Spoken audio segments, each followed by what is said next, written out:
ধর্মতলায় গান্ধী মূর্তির নিচে তৃণমূল কংগ্রেসের ভাষা আন্দোলনের যে মঞ্চ, সেই মঞ্চ সেনার তরফ থেকে খুলে দেওয়া হয়। যেখানে প্রথমে আমরা দেখলাম যে আর্মির যিনি কর্নেল রয়েছেন ল্যান্ড ডিপার্টমেন্টের তার নেতৃত্বে সেনাবাহিনীর জওয়ান তারা আসেন, তারা তৃণমূল কংগ্রেসের ফ্ল্যাগ তার সঙ্গে সঙ্গে যে ফেস্টুন যেখানে মমতা বন্দ্যোপাধ্যায়ের ছবি ছিল সেগুলো তারা খুলে ফেলেন।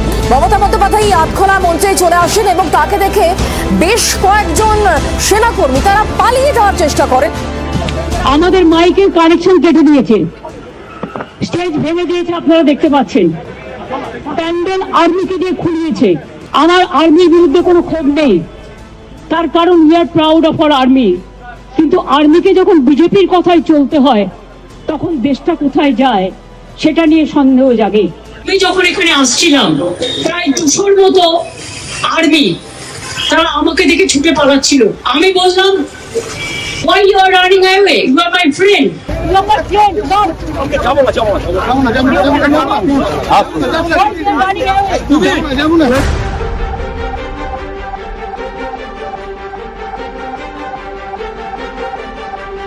মহাত্মা গান্ধীজি যিনি আমাদের সবচেয়ে বড় মহান নেতা দেশের, সেই মূর্তির পাদদেশে আমরা সব অন্যায় অত্যাচারের প্রতিবাদ করি।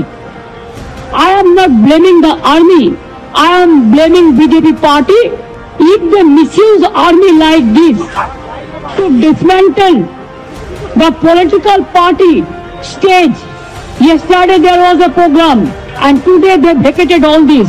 They should have consulted West Bengal Police.